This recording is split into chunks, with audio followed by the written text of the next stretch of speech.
அல்லேலூயா. நம்முடைய ஜெபங்கள் ஆண்டவர் கேட்கிறார். எத்தனை பேருக்கு ஆமென் சொல்ல முடியும்? அல்லேலூயா. உங்கள் ஜெபத்தை கர்த்தர் கேட்குறாரா? ஜெபம் பண்ணா தானே பாஸ்டர் கேட்பாரு. ஆமென் சொல்லுங்களேன். நாங்கள் தான் ஜெபிக்கிறதே கிடையாதுல்ல பாஸ்டர். சில பேர் அப்படித்தான் சிரிக்கிறாங்க. ஜெபம் பண்ணுறீங்களா? ஜெபம் பண்ணுறது கிடையாதா? சில பேர் அதெல்லாம் ஜெபம் பண்ணுறதுலாம் கிடையாது. சாப்பிட்றீங்களான்னு கேட்குறேன். அதை மட்டும் நாங்கள் விடுறது கிடையாது. அது 3 நேரத்துக்கு 4 நேரம் என்ன செஞ்சிடும்? க்ளீனாக டபா டபா டபான்னு அணுகுண்டுகள் உள்ளே போய்கொண்டே இருக்கும். எத்தனை பேர் இது உண்மையாக தனிப்பட்டு நான் ஜெபம் பண்ணுறேங்கிறவங்க கர்த்தர் பார்க்குறார்? கையை உயர்த்துங்க பார்க்கலாம். ஆண்டவர் உங்களை பார்க்குறார். தனிப்பட்ட ஜெபம் எனக்கு இருக்கு. கர்த்தர் உங்களை பார்க்கட்டும். உண்மைதானா? தனிப்பட்டு ஜெபிக்கிறீங்களா? ஒரு அரை மணி நேரம் 1 மணி நேரம் நீங்கள் தேவ சமூகத்தில் ஜெபிக்கலை அப்படின்னா உங்களுக்கு உயிர் இருக்கா இல்லையாங்கிறது எனக்கு தெரியாது. ஆவிக்குரிய ஜீவியத்தில். அல்லேலூயா. ஒரு 24 மணி நேரம் தந்த தேவனுக்கு ஒரு 1 மணி நேரம் ஒதுக்க முடியலைன்னாக்கா நம்ம என்ன? சாப்பிட்றதுக்கு மட்டும் 3 நேரத்துக்கு எவ்வளோ நேரம் ஒதுக்குறோம்? உட்காந்து சாப்பிட்றதுக்கு, சமைக்கிறதுக்கு வேற நேரம், உட்காந்து சாப்பிட்றதுக்கு அவ்வளோ நேரம் ஒதுக்குறோம். அல்லேலூயா. அப்படி நாம் ஜெபித்தாலும் சில பேர் ஜெபிக்கிற பழக்கம் இருக்கிறது. ஆனால் ஆண்டவருக்கு பிரியமாக ஜெபிக்கிறாங்களா, பிரியமானதை ஜெபிக்கிறாங்களான்னா அது தெரியலை. யாருடைய ஜெபம் கேட்கப்படும்? பதில் சொல்லுங்க பார்க்கலாம். யாருடைய ஜெபம் கேட்கப்படும்? யாருடைய ஜெபம் கர்த்தருக்கு பிரியமானது? என்ன ஒரு மாதிரியா யோசிக்கிறீங்க? சரி, வாசிங்க. நீதிமொழிகளின் புஸ்தகம் 28வது அதிகாரம் 9வது வசனத்தை நம்ம வாசிக்கலாம்.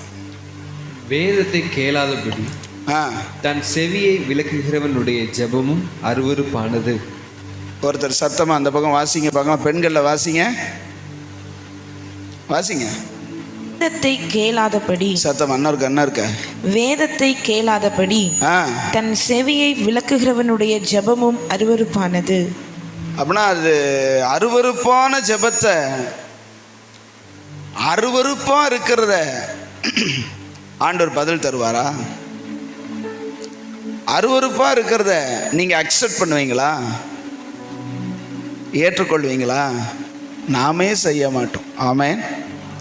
அப்படின்னா வேதத்தை கேளாதபடி அப்படின்னு இங்க வசனம் சொல்லுது. அப்படின்னா வேதத்தை கேட்கிறது அப்படின்னா என்ன அர்த்தம்?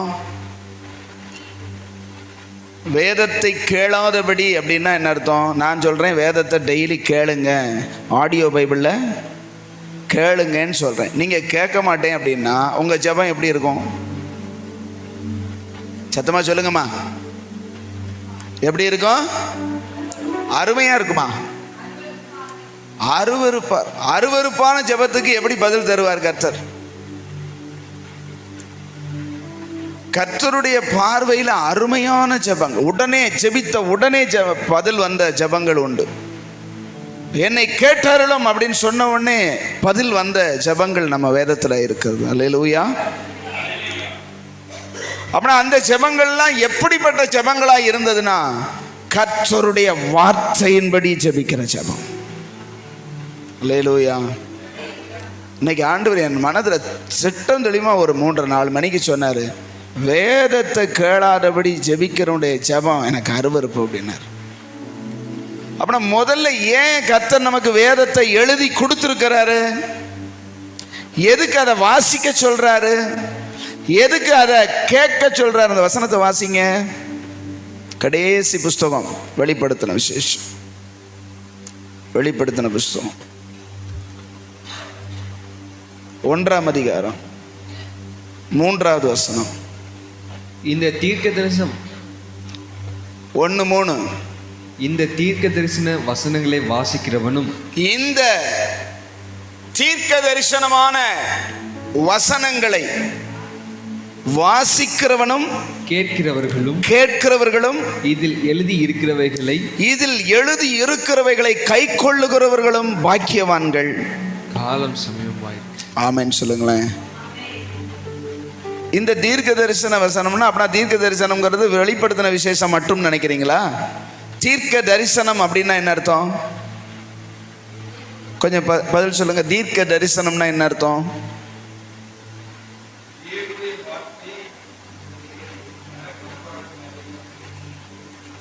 தீர்க்க தரிசனம் அப்படின்னா என்ன அர்த்தம்? நம்ம சொல்றோம் தீர்க்க தரிசனம் சொன்னாங்க, தீர்க்க தரிசனம், தீர்க்க தரிசி அப்படின்லாம் சொல்றோம். அது வேற. தீர்க்க தரிசனம்னா அதை அப்படியே பிரிச்சு எழுதுங்க. தீர்க்கமான தரிசனம் அப்படின்னா, தீர்க்கமான அப்படின்னா என்ன அர்த்தம்? உறுதியான இந்த வார்த்தையை, தேவனுடைய தரிசனத்தை எழுதி கொடுக்கிற இந்த வார்த்தை. தேவன் நாம் எப்படி நடக்கணும், நாம் எப்படி இருக்கணும், நாம் எப்படி செயல்படணும் அப்படின்னு தீர்க்கமா எழுதி கொடுத்திருக்கிறார். அல்லேலூயா சொல்லுங்க. தீர்க்கமான ஒரு தரிசனத்தை வார்த்தையாய் சொல்லி இருக்கிறது தான் தீர்க்க தரிசனம் அல்லது வேத புஸ்தகம். ஆமென் சொல்லுங்களேன். வேதம்னா என்ன நம்ம புரிஞ்சிருக்கணும். வேதம்னா என்ன? வேதம் அப்படின்னா நம்ம கையில வச்சிருக்கிற வேதம் இருக்கு இல்லையா? கையில வேதம் வச்சிருக்கிறீங்களா? அல்லேலூயா. சத்தமா சொல்லுங்க அல்லேலூயா சொல்லுங்க பாப்பா. சகோதரர் மட்டும் சத்தமா அல்லேலூயா சொல்லுங்க. நீங்க சகோதரரா? சகோதரர் மட்டும், சகோதரிகள் மட்டும் சொல்லுங்க பார்க்கலாம். என்ன இந்த பக்கம் கொஞ்சம் கூடுதலா தெரியுது. இவங்களை விட இவங்க கொஞ்சம் போல்டா இருக்காங்க இன்னைக்கு. இவங்க ஏன் இவ்வளவு பலவீனமா இருக்காங்கன்னு தெரியல. இன்னொரு சொல்லுமா சத்தமா அல்லேலூயா. வேதம்னா என்னன்னு தெரிஞ்சிருக்கணும். வேதம்னா என்ன? பைபிள். ஆஹா, அருமையான விளக்கம் இங்கிலீஷ்ல. அப்படின்னா வேதாகமம்னா என்ன?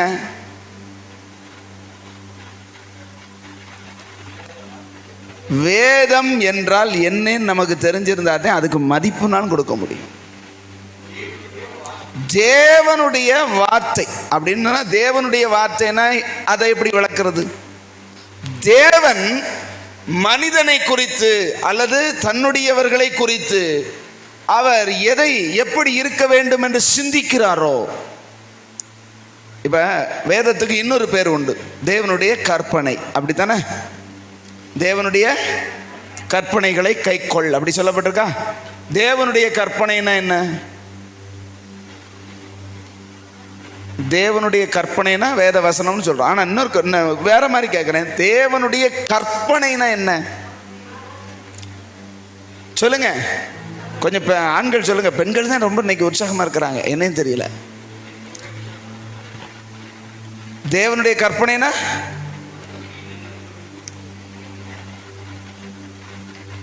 சொல்லுங்க. யோசிங்க. என்னடா ஒரே கற்பனையில வண்டி ஓடுதா, ஒரே கற்பனையா இருக்கு அப்படி சொல்றோம்ல. சில பேரை சொல்றோம்ல, அப்படியே உட்காந்துக்கிட்டு யோசிச்சுக்கிட்டே என்ன கற்பனையில மிதக்கிறீரு அப்படின்னு சொல்லுவோம்ல. கற்பனைனா என்னது? கற்பனைனா அவருடைய சிந்தனை. அப்படியே நம்முடைய சிந்தனை அப்படியே போனோன்னா அப்படியே கற்பனையில தலைவர் இங்கிருந்து வேற ஊருக்கு போயிடுவார். புரியுது அவங்களுக்கு? வேற ஏதோ ஒன்றை செய்து கொண்டிருப்பார். அப்பனா ஒரு மனுஷனுடைய சிந்தனையை என்ன சொல்றோம்? கற்பனைன்னு சொல்றோம். தேவனுடைய கற்பனை என்னது? தேவனுடைய சிந்தனை. தேவனுடைய சிந்தை என்ன? தேவனுடைய சிந்தை அப்படின்னா, ஒன்று ஆவிக்குரிய சிந்தை, ரெண்டாவது அவருடையவர்கள் எப்படி இருக்கணும், எப்படி பேசணும், எப்படி நடக்கணும், எங்க வரணும்னு அவர் சிந்திக்கிறாரோ அதை எழுதி கொடுத்தது தான் வசனம். இந்த வேதம்னா என்னது? தேவனுடைய கற்பனை. தேவனுடைய கற்பனைனா என்னன்னா, நீங்களும் நானும் எப்படி இருக்கணும்னு சொல்லி தேவன் சிந்திக்கிறாரோ அதை அப்படி எழுதி கொடுத்தது தான் வேத வசனம். புரிஞ்சவங்க அல்லேலூயா சொல்லுங்க. புரியாதவங்களுக்கு இன்னொருக்க சொல்றேன், அப்ப இன்னொருக்கு அல்லேலூயா கேட்பேன், அப்ப என்னாலும் சொல்லணும். ஆமென் சொல்லுங்க. நிறைய பேர் புரியலன்ட்டீங்க. தேவனுடைய கற்பனை என்றால் ஒரு மனிதன் அல்லது நாம் அவருடைய பிள்ளைகள் எப்படி வாழ வேண்டும், எப்படி சிந்திக்க வேண்டும், எப்படி பேச வேண்டும், எப்படி இருக்க வேண்டும், எங்கே போக வேண்டும் அப்படிங்கிறத தேவன் நம்மை குறித்து சிந்திக்கிறதை எழுத்து வடிவில் கொடுத்தது தான் வேத வசனம். அல்லேலூயா. புரிஞ்சதுன்னு சொல்றவங்க சத்தம் அல்லேலூயா சொல்லுங்க. இப்போ கொஞ்சம் புரிஞ்சிருக்குது, பரவாயில்ல, 30%. ஏன்னா கண்ண மூடி இருந்தா எப்படி புரியும்? அல்லேலூயா. சரி, இப்ப வாசிச்சு பாருங்க. இந்த தீர்க்க தரிசன வசனங்களை வாசிக்கிறவனும், முதல்ல தேவன் நம்மை குறித்து எழுதி இருக்கிறத என்ன செய்யணும்? எனக்கு தான் வாசிக்கவே தெரியாதுல்ல பாஸ்டர், அதனாலதான் கேட்க சொன்னோம். அடுத்த வசனம் என்ன? அடுத்த வார்த்தை என்ன சொல்லுது? கேட்கிறவனும். ஐயா எனக்கு வாசிக்க தெரியாது, வாசிக்க தெரியாதனால கேளு, சொல்லுவத கேளு. அடுத்து இதில் எழுதி இருக்கிறவைகளை அப்படியே கை கொள்ளுகிறவர்களும் பாக்கியவான்கள். ஆமென் சொல்லுங்களேன். இதுக்கு தான் எழுதி கொடுத்துருக்கார். நீ வாசிக்கணும், வாசிக்கிறத கேட்கணும், கேட்கிறத விசுவாசித்து கை கொள்ளணும். காலம் சமீபமா இருக்கு உன்னை கொண்டு போறதுக்கு. ஆமென் சொல்லுங்க. எதுக்கு காலம் சமீபமா இருக்கு? காலம் சமீபமா இருக்கிறது. அப்படி இருக்கா? எதுக்கு காலம் சமீபமா இருக்கிறது? கொஞ்சம் சொல்லுங்க. காலம் சமீபமா இருக்கிறதுனா என்ன அர்த்தம்? இப்படி எல்லாம் யோசிச்சு வசனத்தை தியானிக்கணும். ஆமென் சொல்லுங்க. கடகடா கடகடான்னு வாசிச்சுட்டு போறது மட்டும் இல்ல. காலம் சமீபமா இருக்குன்னு எதுக்கு காலம் சமீபமா இருக்குது? சொல்லுங்க, சத்தமா சொல்லுங்க.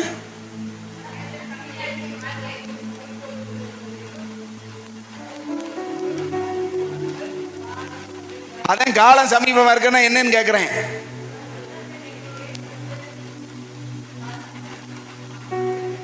விளங்கல, நான் சொல்றது விளங்கல. காலம் சமீபமா இருக்கிறதுன்னு இந்த இடத்துல போட்டிருக்கிறதுக்கு அர்த்தம் என்ன? சீக்கிரம் போய் சேர போற, வேகமா கை கொண்டு வந்து சேருன்னு சொல்றாரு. புரிஞ்சவங்க அல்லேலூயா சொல்லுங்க. விளக்க வேண்டியிருக்கியா புளிய போட்டு? காலம் சமீபம் இருக்குன்னா கொஞ்ச காலம் தான்டா இருக்கு உனக்கு, வேகமா வாசி. ஆமென் சொல்லுங்க. வேகமா வாசி, வேகமா கேளு, வேகமா கீழ்ப்படி, சீக்கிரம் முடிய போகுது. ஆமென் சொல்லுங்க. யாராவது நினைச்சிருப்போமா அடுத்த வாரத்துக்கு அடுத்த வாரம் முத்துக்குமார் இருக்க மாட்டார் நினைச்சிருப்போமா? சொல்லுங்க பாப்போம்.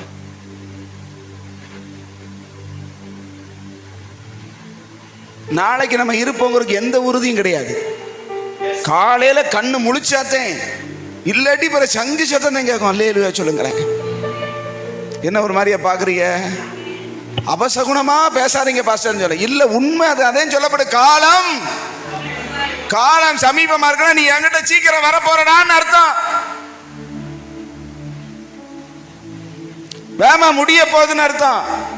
உனக்குன்னு கொடுக்கப்பட்ட காலம் முடிய போகுது. சீக்கிரமா கைக்கொள், சீக்கிரமா கீழ்ப்படி, சீக்கிரமா வாசி, நேசி, அதை பத்தி யோசி. அப்ப நீ பாக்கியவானா இருப்ப. இல்லாட்டி பாக்கியத்தை இழந்து போவாய். அல்லேலூயா சொல்லுங்க. கடந்த மாதத்துக்கு முந்தின இந்த மாசத்துக்கு போன மாசம் திடீர்னு ஒரு சனிக்கிழமை தான் ஒரு நியூஸ். நைட்டு மிட் நைட் 12 மணிக்கு ஏற்ற வீட்டுக்கு வருது. ஏற்ற வீட்டில் ஃபோன் வருது. என்னன்னா 12 படிக்கிற பிள்ளை டெட். வந்ததா நினைச்சு பார்த்தோமா? அவங்க வீட்டில் நினைச்சாங்களா? ஐயா டோனா கூட படிக்கிற பிள்ளை, இந்த பிள்ளை கூட படிக்கிற பிள்ளை நினைச்சு பார்த்தோமா? நைட்ல இருந்து விடிய விடிய தூக்கம் வரல. இப்படி ஆயிப்போச்சு, இப்படி ஆயிப்போச்சு.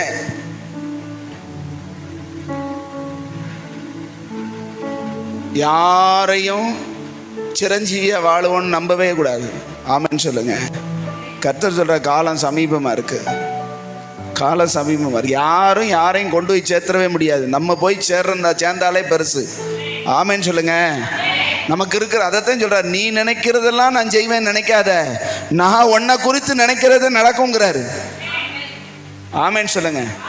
எனக்குன்னு ஒரு வரைபடம், எனக்குன்னு ஒரு ரூல்ஸ், எனக்குன்னு ஒரு திட்டம், இப்படியே வரைஞ்சுக்கிட்டே இருந்து காலத்தை முடிச்சு தொலைஞ்சிடாத.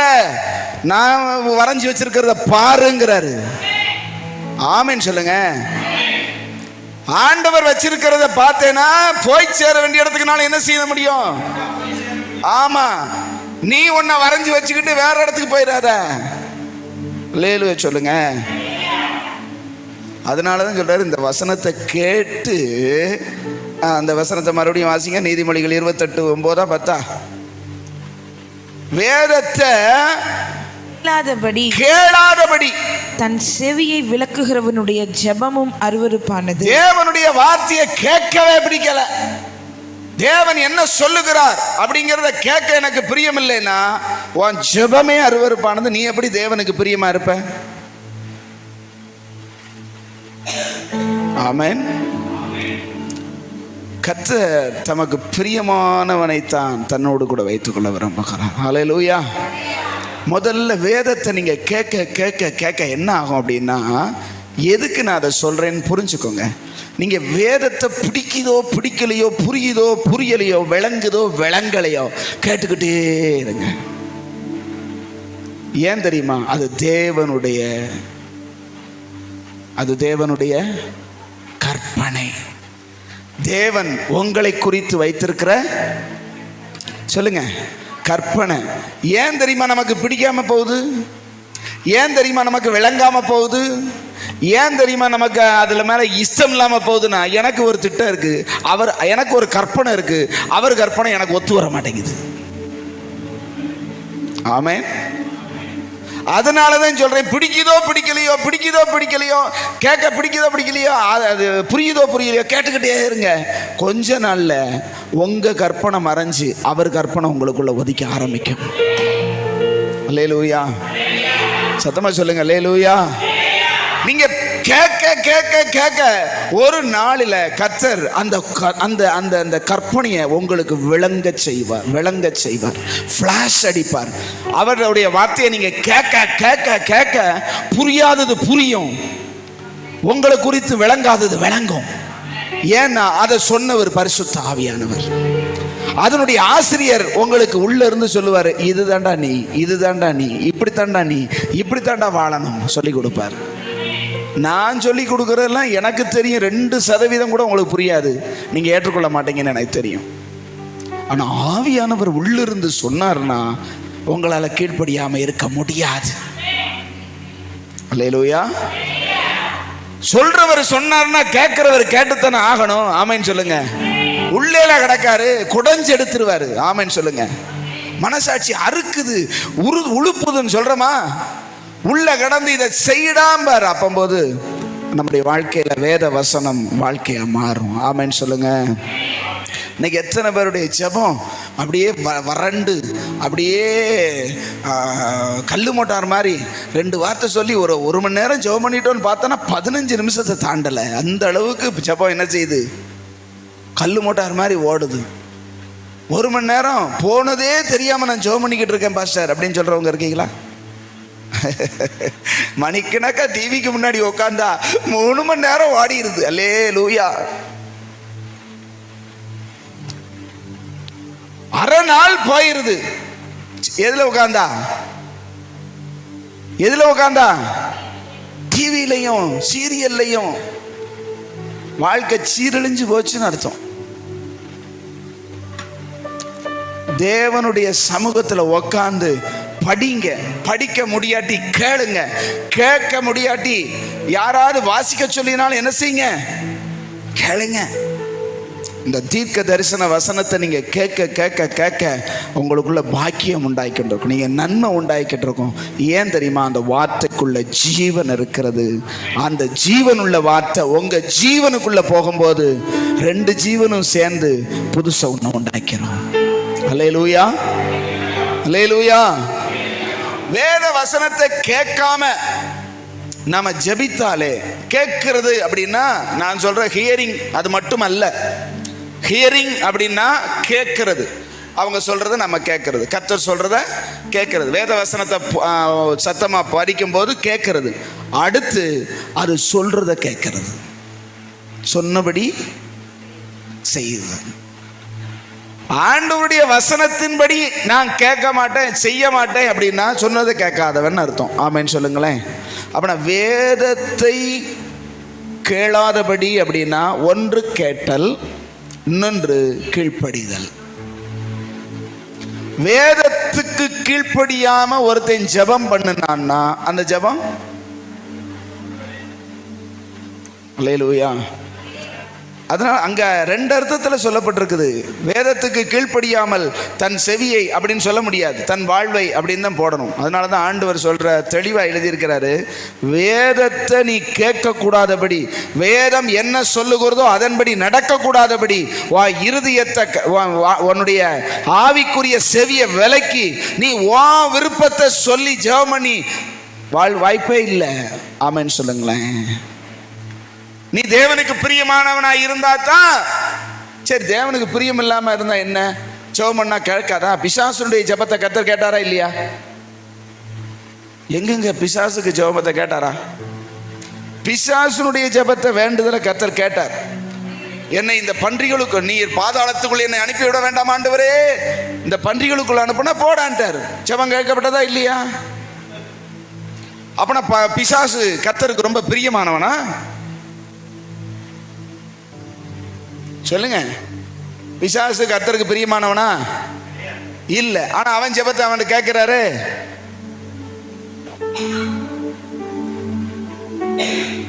அப்படின்னா என்ன சொல்ல வர்றீங்க அப்படின்னு கேட்குறீங்களா? ஜெபம் கேட்கப்படுதல் அப்படிங்கிறது யார் யாருக்கோ ஜெபம் கேட்கிறாரு, அது வேற விஷயம். ஆனா அவருடைய வசனத்தின்படி நடந்து அவருக்கு பயந்து அவர் சொன்னதை கேட்டா அவர் விரும்புகிறதையும் தருவார், நாம கேட்கறதையும் தருவார், கேளாத மகிமையும் தருவார். அல்லேலூயா. நீங்க ஒரு பிரியமான மனுஷன் ஜெபம் பண்ண உடனே அந்த வசனத்தை வாசிச்சு பாருங்க. தானியேல் புஸ்தகத்தை வாசிங்க, 9ஆம் அதிகாரம் 23 வாசிங்க. 9:23. நீ மிகவும் பிரியமானவன், நீ மிகவும் பிரியமானவன், ஆதலால் நீ வேண்டிக் கொள்ள தொடங்கின போதே, நீ ஜெபம் பண்ண தொடங்கின உடனேவே கட்டளை வெளிப்பட்டு அதுக்கு பதில் வெளிப்பட்டுச்சுங்கிறார். அல்லேலூயா. எப்படி அப்படி பிரியமானவனாயிருந்தான்? எப்படி அப்படி அவன் மேல ஆண்டவருக்கு அப்படி பிரியம் என்ன? கேட்கும் போதே வேண்டிக் கொள்ள தொடங்கின பொழுதே உனக்கு பதில் வந்துருச்சுடா அப்படிங்கிறாரு. அப்படி என்ன பிரியமா இருந்தான் சொல்லுங்க. தானியேலு அப்படி என்ன பிரியமா இருந்தான்? நீ மிகவும் பிரியமானவன் சொன்னதுக்கு காரணம் என்ன?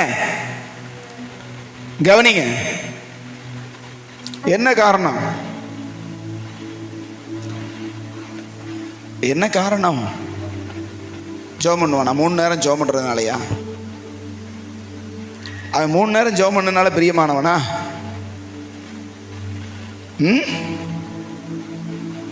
சொல்லுங்க. இந்த 9ஆம் அதிகாரத்தை வீட்டில் போய் வாசிச்சு பாருங்க. தானியேல் இந்த 9ஆம் அதிகாரம் 23வது வசனத்துல தான் சொல்றாரு, நீ மிகவும் பிரியமானவன் அப்படின்னு சொல்றாரு. அப்படின்னா 22 வசனங்களை நீங்க வீட்டில் போய் வாசிச்சு பாருங்க, குறிச்சு வச்சுக்கோங்க. வாசிச்சு பார்த்தீங்கன்னா அவர் என்ன செய்கிறார் அப்படின்னா, 70 வருஷமா பாபிலோன்ல அடிமையா இருந்து 70 வருஷம் முடிஞ்சு போச்சுன்னு சொல்லி எரேமியா தீர்க்கதரிசியினுடைய வார்த்தையை வாசிக்கும் பொழுது அறிந்து 70 வருஷம் முடிஞ்சு வச்சு, ஆனால் இன்னும் நம்ம அடிமையா இருக்குமேன்னு அவர் யோசிச்சு உக்காந்து உபவாசம் போட்டு ஜெபிக்க ஆரம்பிக்கிறார். எப்படி ஜெபிக்கிறாருன்னு நீங்க வீட்டில் போய் என்ன செய்யுங்க, வாசிங்க. ஏன் தெரியுமா? நீங்க ஒரு 2 நாளாகமம் எடுத்துக்கோங்க. ஒரு நிமிஷம் எல்லாரும் சீக்கிரம் 2 நாளாகமம் 6வது அதிகாரம் 2 நாளாகமம் 6வது அதிகாரம் 37 அவர்லேருந்து வாசிங்க. அவர்கள் சிறைப்பட்டு போன தேசத்திலே நீங்க இந்த இங்கேயும் ஒரு ஜெபம் நடக்குது. யார் அப்படின்னா, தேவாலயத்தை முதல் முறையா கட்டி சாலமோன் ஜெபிக்கிறார். அவர் ஜெபிக்கும் பொழுது சொல்லப்பட்ட வார்த்தையை நம்ம வாசிக்கிறோம். வாசிங்க 37. அவர்கள் சிறைப்பட்டு போன தேசத்திலே தங்களில் உணர்வடைந்து மனம் திரும்பி நாங்கள் பாவம் செய்து அக்கிரமம் பண்ணி துன்மார்க்கமாய் நடந்தோம் என்று தங்கள் சிறையிருப்பான தேசத்திலே உம்மை நோக்கி கெஞ்சி, தாங்கள் சிறைகளாக கொண்டு போகப்பட்ட தங்கள் சிறையிருப்பான தேசத்திலே தங்கள் முழு இருதயத்தோடும் தங்கள் முழு ஆத்மாவோடும் உம்மிடத்தில் திரும்பி தேவரீர் தங்கள் பிதாக்களுக்கு கொடுத்த தங்கள் தேசத்திற்கும் தேவரீர் தெரிந்து கொண்ட இந்த நகரத்திற்கும் உம்முடைய நாமத்திற்கு நான் கட்டின இந்த ஆலயத்திற்கும் நேராக உம்மை நோக்கி விண்ணப்பம் பண்ணினால் உம்முடைய வாசஸ்தலமாகிய பரலோகத்தில் இருக்கிற தேவரீர் அவர்கள் விண்ணப்பத்தையும் ஜெபங்களையும் கேட்டு அவர்கள் நியாயத்தை விசாரித்து உமக்கு விரோதமாய் பாவம் செய்த உம்முடைய ஜனத்திற்கு மன்னித்தருளும் அப்படின்னு சொல்லி யார் ஜெபம்னா? சொல்லுங்க. சாலமோன் புதுசா ஆலயம் கட்டி பிரதிஷ்டை எப்ப சொல்றான், இப்படியெல்லாம் நீங்க செய்யணும் ஆண்டவரே, உம்முடைய ஜனத்தின் மேல கோபம் அடைந்த நீர் அவர்களை சிறையாக புறஜாதிகளிடத்தில் விற்று போடும் பொழுது அவர்கள் அந்த தேசத்திலிருந்து உணர்ந்து பாவத்தை அறிக்கை செய்து தாழ்த்தி ஜெபம் பண்ண நீங்க என்ன செய்யணும்? கேட்கணும் அப்படின்னு சொல்லியிருக்கார். ஆண்டவரும் சொல்றார், நான் இங்கே என் கண்களை வைத்திருக்கிறேன், இந்த ஆலயத்தில் நான் பிரியமா இருக்கிறேன், இதை நோக்கி ஜெபிக்கிறவனுக்கு நான் என்ன செய்வேன்? பதில் தருவேன்னு சொன்னார். இந்த வார்த்தையின்படியாக நீங்க போய் வீட்டில் போய் வாசிச்சு பாருங்க. தானியேல் 9ஆம் அதிகாரத்தில் அந்த ஒரு வசனத்தை மட்டும் நம்ம வாசிக்க போகிறோம். தானியேல் 9ஆம் அதிகாரம் எடுங்க. தானியேல் 9:20. இப்படி நான் சொல்லி ஜெபம் பண்ணி என் பாவத்தையும் என் ஜனமாகிய இஸ்ரவேலின் பாவத்தையும் அறிக்கையிட்டு என் தேவனுடைய பரிசுத்த பர்வதத்துக்காக என் விண்ணப்பத்தை என் தேவனாகிய கர்த்தருக்கு முன்பாக செலுத்தி கொண்டிருந்தேன். என்ன செய்றாரு? என் பாவம், என் ஜனத்தின் பாவம், எல்லாருடைய பாவத்துக்காக அவர் அறிக்கை செய்து ஜெபிக்கும் போது, அல்லேலூயா, சத்தமா சொல்லுங்க, அல்லேலூயா. இப்படி ஜெபம் பண்ணி கொண்டு இருக்கும் போதுதான் ஒரு தேவதூதன் வந்து சொல்றாரு, நீ மிகவும் பிரியமானவன். ஆமென். நம்முடைய பாவத்தையே அறிக்கிறது கிடையாது, நம்முடைய குற்றத்தையே நம்ம என்ன செய்யறது கிடையாது, உணர்ந்து ஆண்டவர் சமூகத்தில் தப்புன்னு சொல்லி அறிக்கை செய்யறது கிடையாது, மற்றவங்களுக்காக ஜெபிக்கிறதே கிடையாது, மற்றவர்களுடைய பாவத்தை அவன் சொன்ன என் ஜனமாகிய இஸ்ரவேலின் பாவத்தையும் அறிக்கையிட்டு, நம்ம பாவத்தை மாத்திரமல்ல, நம்முடைய குடும்பம், நம்மை சுற்றி இருக்கிற உற்றார் உறவுகள், நம்முடைய மூதாதையர்கள் எல்லாருடைய பாவத்தை அறிக்கை செய்தார் அவர். ஆமென். அப்படி ஜெபிக்கும் போது கர்த்தர் சொல்றாரு, நீ மிகவும் பிரியமானவன். நீ வேண்டிக் கொள்ள தொடங்கின பொழுதே கட்டளையே வெளிப்பட்டுருச்சு. என்ன கட்டளை? ரிலீஸ். ஆமென் சொல்லுங்க. 70 வருஷமாச்சு பாபிலோன்ல அடிமையாகி.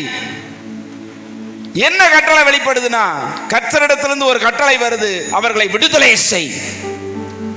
ஆமென். ஆனா அது நடக்கும் போது கோரேஸ் ராஜாவினுடைய 2ஆம் வருஷத்துல தான் நடந்தது. ஆமென் சொல்லுங்களேன். கர்த்தரிடத்திலிருந்து கட்டளை வந்தாலும் செயல்படுற வரைக்கும் நம்ம விசுவாசத்துல ஜெபத்துல இருந்துதான் ஆகணும். ஆமென், அல்லேலூயா. அப்படின்னா தேவனுக்கு பிரியமானவர்கள் ஜெபிக்கும் போது, தேவனுடைய சொல் கேட்டு நடக்கிறவர்கள் ஜெபிக்கும் போது உடனடியா என்ன செய்யுது சொல்லுங்க? பதில் வருகிறது. அல்லேலூயா. 1 ராஜாக்கள் 18ஆம் அதிகாரத்தில் ஒரு வசனத்தை மட்டும் வாசிச்சு நம்ம முடிக்க போகிறோம். 1 ராஜாக்கள் 18:36 வசனம். 18:36.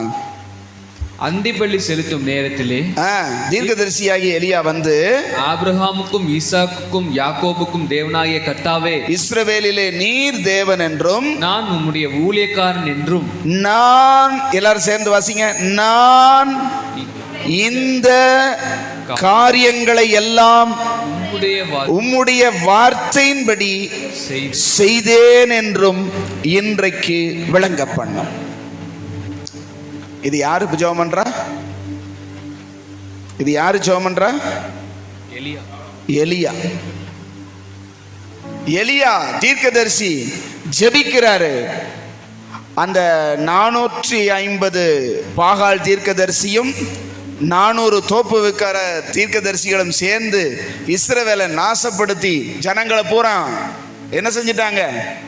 பின்வாங்க செய்துட்டாங்க. இப்ப இஸ்ரவேல் தேவனுடைய தீர்க்கதரிசி ஆகிய எலியா வந்து சவால் விட்டு சொல்லுகிறார், ஆளுக்கு ஒரு காளையை என்ன செய்வோம்? தெரிந்து கொள்வோம். நீங்க நிறைய பேர் இருக்கிறனால நீங்க முதல் காளையை வெட்டி அக்கினி இறக்குங்க, அக்கினினால் உத்தரவு வரலும் தெய்வம்னு சொல்றார். அவங்க காலையில இருந்து சாயந்தரம் அந்திப்பலி நேரம் அப்படின்னா சாயங்காலம் வரைக்கும் எங்களுக்கு உத்தரவு கொடும், பாகாலே உத்தரவு கொடும்னு சொல்லி என்ன செஞ்சாங்க? குதித்து சத்தமிட்டு கொண்டு இருந்தார்கள். ஒரு சத்தமும் கிடையாது, ஒரு பதிலும் கிடையாது. அப்பொழுது சொன்னா, எல்லாரும் என்னிடத்தில் வாருங்கள்னு சொல்லி தனக்கு கொடுக்கப்பட்ட காலை அவன் சந்து சந்தாய் துண்டித்து பலிபீடம் கட்டி அதன் மேலே கிடத்தி 12 குடம் தண்ணியை ஊத்த சொல்லி அப்பம்போது ஜெபிக்கிறான். என்ன ஜெபிக்கிறான்? என்னை கேட்டருளும். ஒரே வார்த்தை. ஆமென் சொல்லுங்களேன். காரணம் என்ன தெரியுமா? அதுக்கு தான் 36வது வசனத்தை வாசி. அந்தி பலி செலுத்தும் நேரத்திலே தீர்க்கதரிசியாகிய எலியா வந்து ஆபிரகாமுக்கும் ஈசாக்குக்கும் யாக்கோபுக்கும் தேவனாகிய கர்த்தாவே, இஸ்ரவேலிலே நீர் தேவன் என்றும் உமக்கு நான் ஊழியக்காரன் என்றும் இந்த காரியங்களை எல்லாம் உம்முடைய வார்த்தையின்படி, சத்தமா சொல்லுங்க, உம்முடைய வார்த்தையின்படி உம்முடைய சத்தியத்தின்படி நீர் எனக்கு சொன்னதின்படி செய்திருக்கிறேன் என்பதை விளங்க பண்ணும். கர்த்தாவே, நீர் தேவனாகிய கர்த்தர் என்றும் தேவரீர் தங்கள் இருதயத்தை மறுபடியும் திருப்பினீர் என்றும் இந்த ஜனங்கள் அறியும்படிக்கு என்னை கேட்டருளும் அப்படின்னு சொன்னா வானத்திலிருந்து அக்கினி இறங்கிருச்சு. அல்லேலூயா. ஐயா, வானத்திலிருந்து அக்கினி வர்றதுக்கு எவ்வளவு நேரம் ஜெபம் பண்ணான்னா 1/2 நிமிஷம் ஜெபம் பண்ணான். அவங்க காலையில இருந்து சாயந்தரம் வரைக்கும் குதிச்சு கத்தியால ரத்தம் வடிகிற மட்டும் தங்களை கீறி கொண்டு பாகாலே எங்களுக்கு உத்தரவு செய்யணும் குதிச்சுக்கிட்டு இருந்தாங்களாம். நீங்க போய் வாசிச்சு பாருங்க 17ஆம் அதிகாரத்தை. ஒரு சத்தமும் இல்லை, ஒரு பதிலும் இல்லை. ஆனா எலியா வந்து நின்று தேவனுடைய வார்த்தையின்படி செய்தேன் என்று சொல்லி என்னை கேட்டருளும் சொன்ன உடனே வானம் திறக்கப்பட்டது. அக்கினி வந்து அப்படியே அந்த பலிபீடத்தில் இருந்த தண்ணீரையும் பலிபீடத்தில் இருந்த அந்த பலி பொருட்களையும் எல்லாத்தையும் எரிச்சிட்டு போயிருச்சு. அல்லேலூயா. முழு தேசமும் கர்த்தரே தேவன், கர்த்தரே தேவன் என்று சொல்லி பணிந்தார்கள். ஆமென் சொல்லுங்களேன். கர்த்தர் நீங்க செய்யறதுக்கு உடனே, நீங்க செய்யற ஜெபத்துக்கு, நீங்க பேசுகிற, நீங்க கேட்கறதுக்கு உடனே பதில் தரணும்னா அவர் வார்த்தை உங்களில் இருக்கணும். அவருடைய வார்த்தையின்படி நீங்க என்ன செய்யணும்? கேட்கணும். முதல்ல வசனத்தை கேளுங்க, அது சொல்றதையும் கேளுங்க. ஆமென். கேளுங்க, சொல்லுங்க, கேளுங்க, சொல்றதையும் கேளுங்க. நீங்க மட்டும் கேட்காதீங்க. புரியுதா உங்களுக்கு? நீங்க அதைத்தாரும் இதைத்தாரும்னு கேட்காதீங்க, அவர் சொல்றதை மட்டும் கேளுங்க. இன்னைக்கு நிறைய பேர் கேளுங்கள் அப்பொழுது உங்கள் சந்தோஷம் நிறைவாயிருக்கும்படி கர்த்தர் உங்களுக்கு கொடுப்பாரு. அதை கொடுமாண்டவரே, இதை கொடுமாண்டவரே, அப்படி செய்ய மாண்டவரே, இப்படி செய்ய மாண்டவர். அவர் சொன்ன, டேய், நான் கேளுன்னு சொன்னதை நீ தப்பா புரிஞ்சுக்கிட்ட, நான் சொல்றதை நீ கேள்றா. அல்லேலூயா. ஆண்டவர் கேளுங்க கேளுங்கன்னா கேட்டுக்கிட்டே இருக்காது, அதைத்தாரு இதைத்தாரு இல்ல, நான் சொல்றதை நீ கேளு, அப்பொழுது உங்கள் சந்தோஷம் நிறைவா. அல்லேலூயா. கேளுங்க கேளுங்க கேளுங்கன்னு சொன்ன உடனே ஒரே லிஸ்ட் எழுதிடுறது. பிள்ளைக்கு வேணும், பேத்திக்கு வேணும், பேரனுக்கு வேணும், அதுக்கு வேணும், இதுக்கு வேணும், அவன் சுகமாகணும், இவன் சுகமாகணும், ஏகப்பட்ட லிஸ்ட். ஆனால் ஒன்றும் நடக்க மாட்டேங்குது. என்னமும் நடக்க மாட்டேங்குது. எந்த ஜெபமுமே கேட்க மாட்டேங்குது. ஆண்டவர் இருக்காரா இல்லையான்னு சந்தேகமே வந்துருது. அல்லேலூயா சொல்லுங்களேன். வருதா? ஜெபம் பண்ணவே மனசு வர மாட்டேங்குது. ஏன்னா நம்ம கேட்கறது எதுவுமே கிடைக்க மாட்டேங்குது. அவர் சொல்றத கேளுங்கன்னு சொல்றது, நான் சொல்றத கேள்றா அப்படிங்கிறார். அல்லேலூயா. அவர் சொன்னதை கேட்டா நம்ம கேட்கும் போதே, பேசும் போதே அவர் பதில் கொடுத்துக்கிட்டே இருப்பார். அதனாலதான் வசனம் சொல்லுது, நீதிமான் விரும்புகிற காரியம் அவனுக்கு கொடுக்கப்படும். நீதிமான் கேட்கிற காரியம் அல்ல, நீதிமான் விரும்பினாலே கர்த்தர் கொடுப்பார். யார் நீதிமான்? வேத வசனத்தின்படி தன்னை முழுவதுமாய் ஒப்பு கொடுத்தவனே நீதிமான். கர்த்தர் சொல்லுகிறதுக்கு கீழ்ப்படிக்கிறவனே நீதிமான். அல்லேலூயா. உங்க ஜெபம் கர்த்தருக்கு பிரியமா இருக்கணுமா? நீங்க விரும்புறது கர்த்தர் கொடுக்கணுமா? நீங்க கேட்கறது இல்ல. என்னைய பொறுத்தளவு ஜெபம் பண்ணி அதை வேணும் ஆண்டவரேன்னு கேட்டு வாங்குறது அடம்பிடிக்கிற பிள்ளை. ஆமே, அதெல்லாம் கொடுத்தாலே கொடுன்னு உங்க பிள்ளை நிக்கிது அப்படின்னா அது அடம் தானே.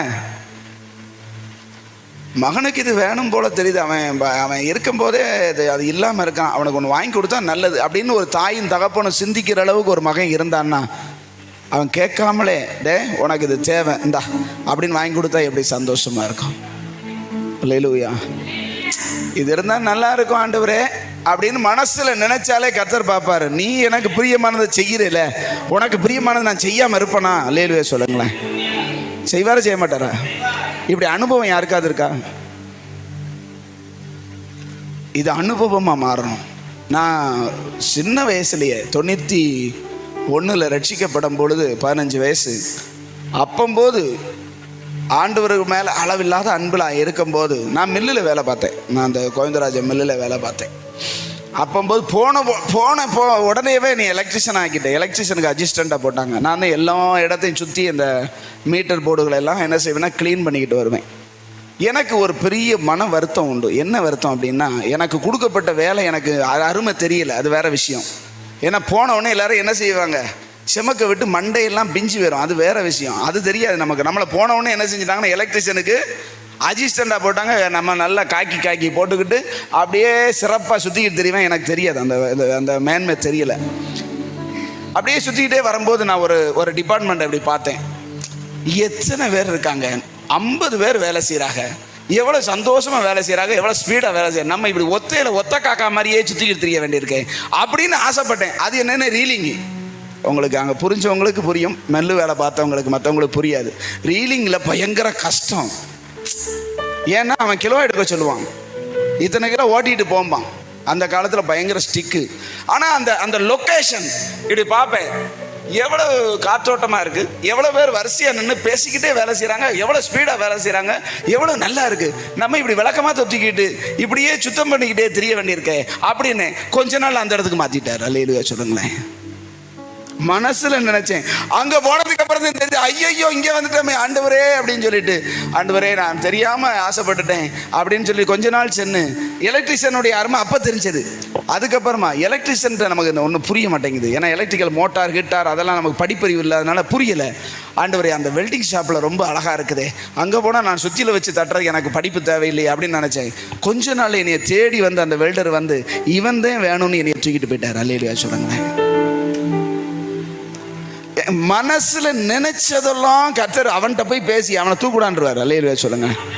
நான் 2 வருஷம் வெல்டிங் படிக்கிற அளவுக்கு ஒண்ணுமே தெரியாது, ஒண்ணுமே வேலை தெரியாது. ஆனா சொன்னது கேட்கறது தானே, டீ வாங்கி கொடுக்குறது தானேன்னு போனா எல்லா வேலையும் பழகி இன்னைக்கு வரைக்கும் அது எனக்கு யூஸ் ஆகுது. அல்லேலூயா சொல்லுங்களேன். கர்த்தர் அந்த இடத்த வச்சு உருவாக்குனது 2 வருஷமா அந்த வெல்டிங் ஷாப்ல இருந்து, வெல்டிங்ல இருந்து, லேத்துல இருந்து, கிரைண்டிங்ல இருந்து, ட்ரில்லிங்ல இருந்து அத்தனை வேலையும் பழக கர்த்தர் உதவி செய்தார். அல்லேலூயா. இன்னைக்கு வரைக்கும் ஊழியத்தில் அத்தனை பயன்படுறதுக்கு காரணமே அங்க கற்றுக் கொடுத்ததேன். அல்லேலூயா சொல்லுங்க.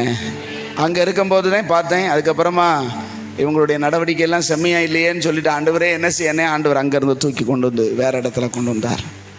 எதையெல்லாம் மனசில் நினச்சேன். நான் கடைசியாக மனசில் நினச்சது ஒன்று கூட ஏற்கனவே பல தடவை சொல்லியிருக்கிறேன்.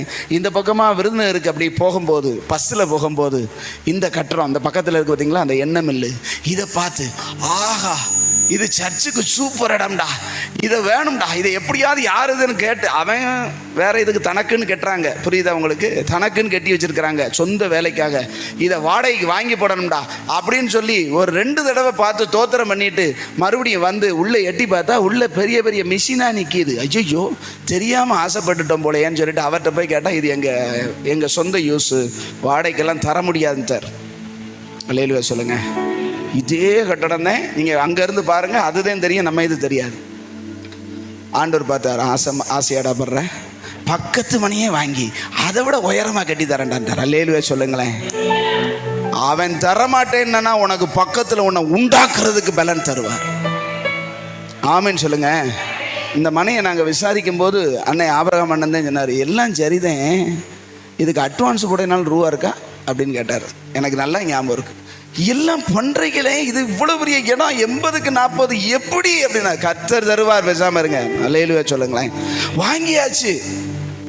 வாங்கி முள்ளுக்காட கடக்க வந்து சுத்தப்படுத்தி நிற்கும் போது இதில் காம்பவுண்ட் சோற கூட காசு இல்லை. அன்னைக்கு கர்த்தர் சொன்ன அந்த விசுவாச வார்த்தை என்னன்னா, இதில் முழுவதுமாக கட்டுவோம், பெரிய சபையாக கட்டுவோம், உள்ளே வச்சு ஆராதிப்போம். அல்லேலூயா. அந்த வார்த்தை அன்னைக்கு நிறைவேறி நம்முடைய கண்கள் காண்கிறது. அல்லேலூயா சொல்லுங்களேன். யாரிடத்துலையும் 10 காசு கேட்கல, யாரிடத்துலையும் வாக்கு பண்ண சொல்லலை. நம்முடைய வேலை, கை வேலை. ஆமேன்னு சொல்லுங்களேன். முடிந்தவங்க வந்து வேலை செஞ்சீங்க, எல்லாம் செஞ்சீங்க. கர்த்தர் இன்னைக்கு கொடுத்துருக்காரா இல்லையா? ஆசைப்பட்டா போதும். நானும் தான் பாஸ்டர் ஏகப்பட்ட ஆசையோடு இருக்கேன், ஒன்றுமே நிறைவேற மாட்டேங்குதுன்னு சொல்கிறது மாதிரி எனக்கு காதில் கேட்குது. ஓ மைண்ட் வாய்ஸ். ஆசைப்படுறது தப்பு இல்லை, நம்முடைய இருதயம் தேவனுக்கு பிரியமானதை. ஆமேன்னு சொல்லுங்களேன். அவர் சொல்கிறத நான் கேட்டேன்னா நான் கேளாததையும் அவர் எனக்கு தருவார். என் மனதில் விருப்பம் வந்தாலே அது தேவனுடைய விருப்பமாக என்ன செய்யும்? மாறும். ஆமேன்னு சொல்லுங்களேன். வேதத்தை கேளுங்க, காதில் கேளுங்க, வேதம் சொல்லுவதை வாழ்க்கையில் கேளுங்க. நீங்கள் கேட்டதும் கேளாததும் மனசில் விரும்புகிறதும் எல்லாம் உங்களுக்கு கர்த்தர் செஞ்சுக்கிட்டே இருப்பார். ஹல்லேலூயா. அப்படியே எழும்பி நின்று கர்த்தரை நாம் எல்லாம் ஸ்தோத்திரம் பண்ணுவோம். Hallelujah. Thank you Jesus, thank you Jesus. அப்படியே எல்லாம் எழும்பி நிற்கலாம். நன்றி அப்பா. பாதைக்கு தீபம், பேதைக்கு வெளிச்சம் உந்தன் வசனமே. ஆற்றல் மிக்கது, ஜீவனுள்ளது உந்தன் அருள்வாக்கு. அந்த சத்திய வேதம். பாதைக்கு தீபம், பேதைக்கு வெளிச்சம் உந்தன் வசனமே. ஆற்றல் மிக்கது, ஜீவனுள்ளது உந்தன் அருள்வாக்கு. நம்பிக்கைக்கு உரியவரே, சொந்த ஆற்றலை நம்பவில்லை, தந்தை உம்மை நான் சார்ந்து விட்டேன். நம்பவில்லை, தந்தை உம்மையே சார்ந்து விட்டேன். வாக்குத்தத்தம் சந்தவரே, வாழ்க்கையெல்லாம் வார்த்தைதானே. வாக்குத்தத்தமாய் தந்தவரே, வாழ்க்கையெல்லாம் வார்த்தைதானே. பாதைக்கு தீபம், பேதைக்கு வெளிச்சம் வசனமே. ஆற்றல் மிக்கது, ஜீவனுள்ளது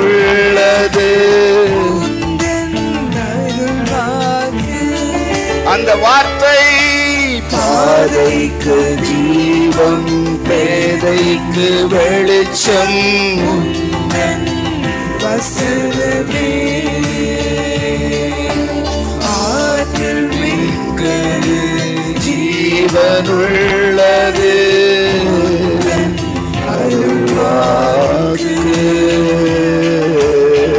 அந்த வசனம்தான் வாழ்க்கை, அந்த வார்த்தை தான் வாழ்க்கை. அவர் எனக்கு என்ன சொல்லுகிறாரோ அதன்படி நான் வாழுவேன்னு சொல்றவங்களுக்கு அவர்கள் விரும்புகிறதை, அவர்கள் கேட்பதை அல்ல, அவர்கள் விரும்புகிறதை, அவர்கள் நினைப்பதை, அவர்கள் மனம் விரும்புவதை கர்த்தர் அவர்களுக்கு கொடுத்து, ஓ நீ விரும்பினதை விட, ஓ நீ எதிர்பார்க்கிறதை விட உன்னை மேன்மையாக வைக்க அந்த தேவன் உண்மை உள்ளவராய் இருக்கிறார். ஹalleluya ஹalleluya. சாலமோன் தேவனுடைய இருதயத்துக்கு ஏற்றதை கேட்ட உடனே ஆண்டவர் சொன்னார், நீ கேட்டதையும் சரி கேளாத ஐஸ்வர்யத்தை நான் உனக்கு தர்றேன்டான்னு சொன்னார். ஆமே, அவருக்கு பிரியமானதை நீ தெரிந்து கொண்டால் அவர் ஒன்ன நீ விரும்புறதை விட, நீ கேட்கறதை விட, நீ ஆசைப்படுறதை விட அதிக உயரத்துல ஒன்ன வச்சு பார்க்க, அழகு பார்க்க அவர் உண்மை உள்ளவர்.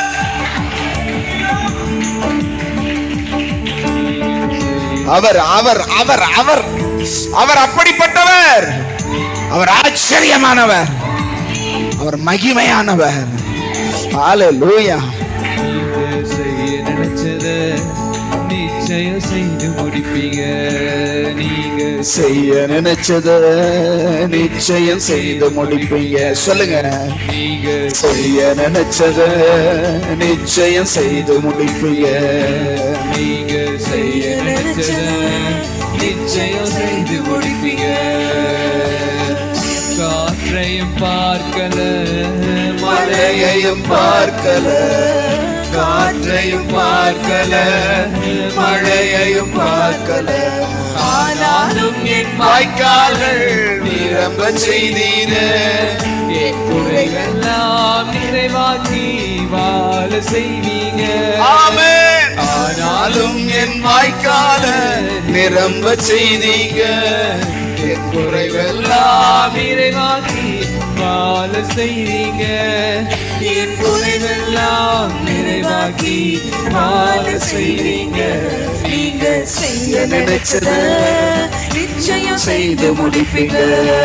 நீங்க செய்ய நினைச்சத நிச்சயம் செய்து முடிப்பீங்க.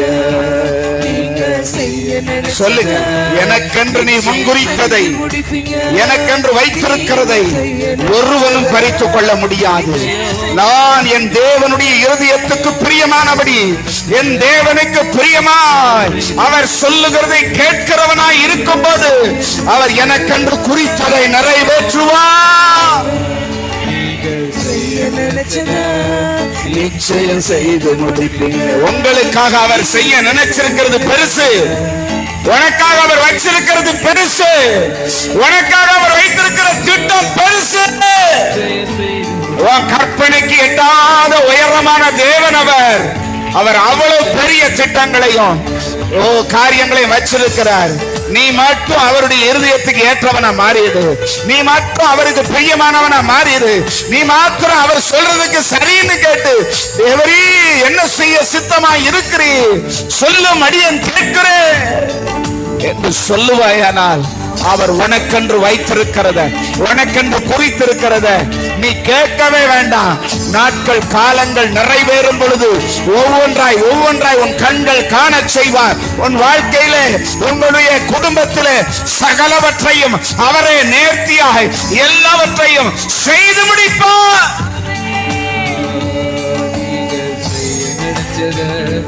நிச்சயம் செய்து முடிப்பீங்க.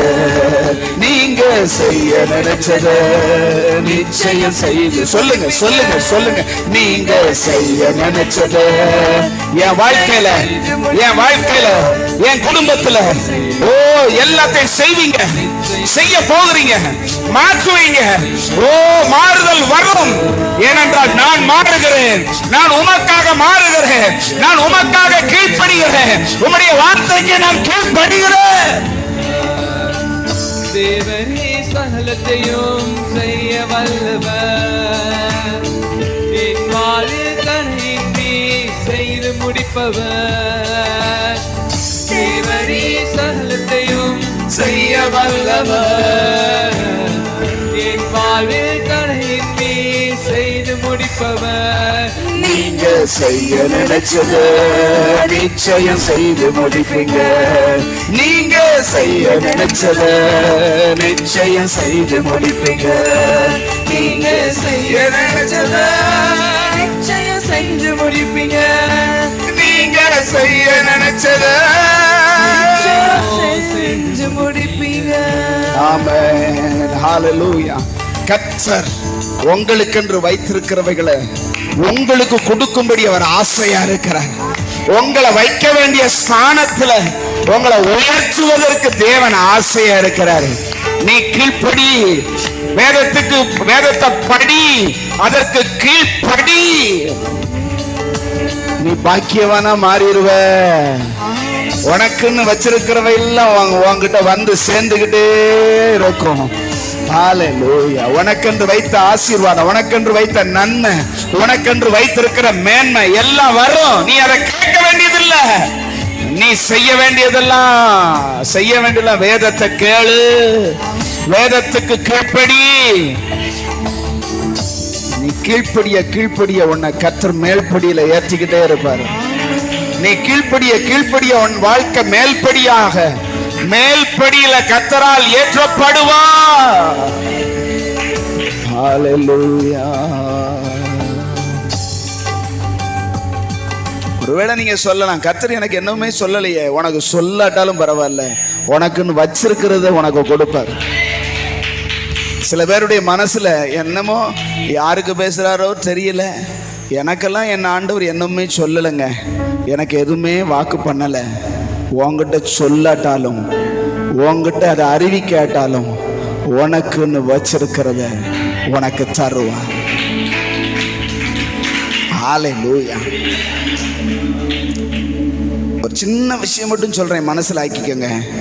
யோசேப்பு 17 வயசா இருக்கும்போது அவனுக்கு ஒரு சொப்பனத்தின் மூலம் கர்த்தர் பேசினார். எல்லாரும் அவனை வணங்குறது மாதிரி அவனை உயர்த்த போகிறேன்னு அவனுக்கு சொன்னார். ஆனா அவனுக்கு புரியல, அவங்க அம்மா அப்பாவுக்கு புரியல, அவங்க அண்ணனுக்கு புரியாட்டாலும் சொல்லிட்டாரு.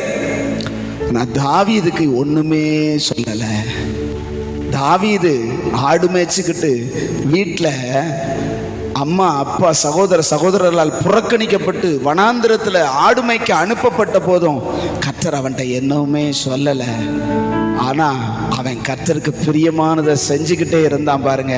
கர்த்தர் ஒவ்வொரு ஸ்டெப்பா தூக்கிட்டு போய் முழு தேசத்துக்கும் அவனையும் அதிகாரியா மாத்தினாரு.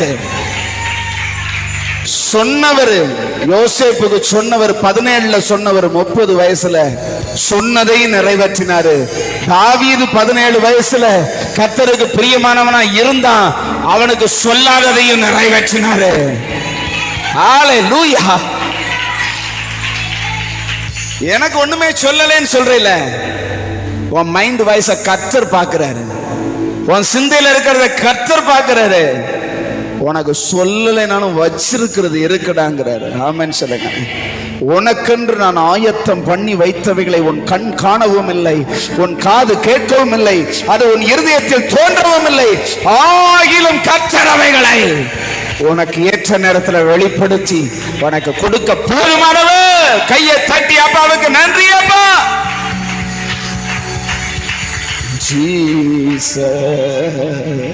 தகப்பனே, உமக்கு கீழ்ப்படிவது எத்தனை முக்கியம்.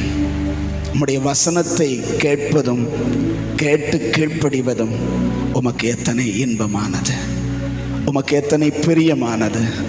உமக்கு பிரியமானவர்களுக்கு நீர் ஆயத்தம் பண்ணி வைத்திருக்கிறவைகளுக்காக உமக்கு ஸ்தோத்திரம். உமக்கு பிரியமாய் நடக்க எங்களை தாழ்த்துகிறோம். இயேசுவின் நாமத்தில் ஜெபித்து ஜெயம் எடுக்கிறோம் நல்ல பிதாவே. என் ஆத்துமாவே கர்த்தரை ஸ்தோத்திரி, என் முழு உள்ளமே பரிசுத்த நாமத்தை ஸ்தோத்திரி. என் ஆத்துமாவே கர்த்தரை ஸ்தோத்திரி, கர்த்தர் செய்த சகல உபகாரங்களையும் மறவாதே. ஆமென், ஆமென். ஹல்லேலூயா, ஹல்லேலூயா. God bless you. Amen. Praise the Lord.